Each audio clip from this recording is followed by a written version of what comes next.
En unas horas, los ojos de Medio Oriente estarán puestos en El Cairo, en la Cumbre de Naciones Árabes, durante la cual se presentará una visión de futuro para Gaza, una propuesta alternativa a la del presidente Donald Trump, quien buscaría que Estados Unidos tome el control del enclave para reconstruirlo y desarrollarlo como la Riviera del Medio Oriente. Todas estas sus propias palabras. Y no permitir que palestinos regresen al enclave, que Egipto y Jordania sí apoyen en recibir a palestinos desplazados. Así que la cumbre de países árabes sí es un encuentro de emergencia después de conocerse los planes de la administración Trump. Y se esperan detalles del plan que estaría proponiendo Egipto. Así que en medio de esta expectativa vamos a entrar en la materia. Ya nos acompaña el analista internacional Farid Cajat desde Lima. Qué gusto saludarte. Farid, sabemos sí que reconstruir va a tomar mucho tiempo y va a costar mucho dinero. Pero ¿qué tan potente en términos de posibilidad y realista piensas tú que sería una propuesta de estos países árabes frente a la presión de una propuesta y la presión de un presidente como Donald Trump? En realidad todo va a depender de Trump, porque la propuesta árabe tiene componentes que sabemos Netanyahu no desea llevar a la práctica. Por ejemplo, un cese al fuego definitivo y el abandono de las fuerzas israelíes de Gaza, cosa que está en la propuesta acordada con Hamás y planteada por Estados Unidos, pero que ahora está en revisión. Eh, ¿Por qué no quiere el cese al fuego definitivo? Para evitar que la atención se torne hacia temas como la, la investigación de los hechos que permitieron el 7 de octubre de 2023, discusión que está en curso en el Parlamento, y porque su socio de coalición, Bezalel Smotrich, ministro de Finanzas, ha indicado claramente que abandonaría la coalición y le haría perder la mayoría en el Parlamento a Netanyahu. Por otro lado, Netanyahu no quiere un Estado palestino. La coalición de gobierno se formó bajo la promesa de que jamás habría un Estado palestino, y eso va a ser parte de la propuesta que formule Egipto y digamos, por iniciativa egipcia, la Liga Árabe mañana.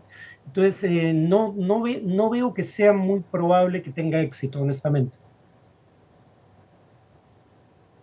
No ves que tenga éxito. Ahora, para los que no tenemos muy claro qué puede incluir y en qué se diferencia o diferenciaría una propuesta de países árabes, entenderíamos, por supuesto, el destino de los propios palestinos como una de las grandes diferencias. Pero, ¿qué más hay en estas ideas de estos países árabes, Farid?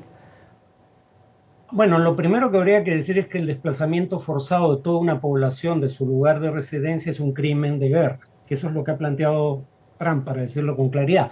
Ahora, Steve Witkoff, su enviado para Medio Oriente, dice que dentro de la línea de que a Trump hay que tomarlo en serio, pero no literalmente, esto era un revulsivo para forzar a las partes en la región a presentar una propuesta como la que está a punto de darse a conocer mañana. Eh, en ese sentido, esta propuesta no habría surgido de no mediar esas declaraciones de Trump. Por lo menos eso es lo que Witkoff alega.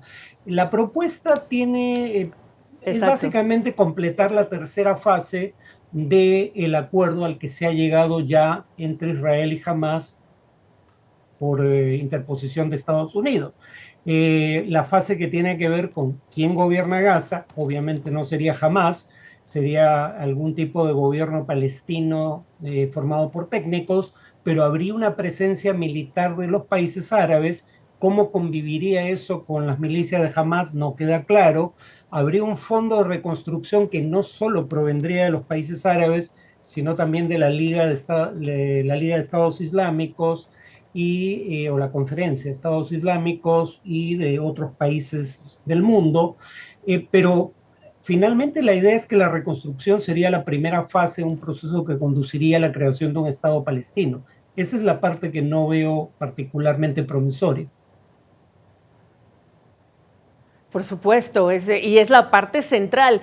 Y estamos hablando nosotros de la expectativa que genera esta cumbre de emergencia cuando esta fase 2, pues no solo se retrasó en la negociación, sino que está entre comillas, en veremos, está puesta en duda. Sí, pero además habría que decir dos cosas. Primero, uno puede pensar lo que quiera de Hamás, pero Hamás es el único que sostiene el acuerdo al que se llegó y que propuso Estados Unidos. Porque ahora ya no se acepta que la fase 2 culmine con la evacuación total de tropas israelíes de Gaza, como no ha evacuado Israel a sus tropas del sur del Líbano, cosa que debió haber hecho el 26 de enero pasado. En segundo lugar, el otro tema es que si Israel no acepta la propuesta árabe, la propuesta de Trump ya definió el tema de cuál sería la tercera etapa, ya no habría nada que negociar en una tercera etapa. Entonces estamos en una situación que lamentablemente Claro. podría volver a conducir a un reinicio de las hostilidades. Terrible, se dice rápido, es terrible, porque al final de lo que estamos hablando es de favorable un escenario de estas características para el propio Benjamín Netanyahu. Bueno, y Netanyahu, como forma de presionar a Hamas para que acepte un cambio de lo que ya se había acordado, ha vuelto a detener el ingreso de alimentos y medicinas a Gaza. Y habría que recordar que uno de Exacto. los cargos formulados en su contra por la Corte Penal Internacional es precisamente el de usar el hambre como arma de guerra. Hace todo lo posible por darle municiones a sus enemigos. Pues Farid, aún pese a todo este complejo escenario, esta fase 2 que está en veremos y lo que nos has descrito para que se materialice, pues estaremos escuchando esta propuesta también de los países árabes importantísima y te agradezco por lo pronto este análisis. Buenas noches, Farid.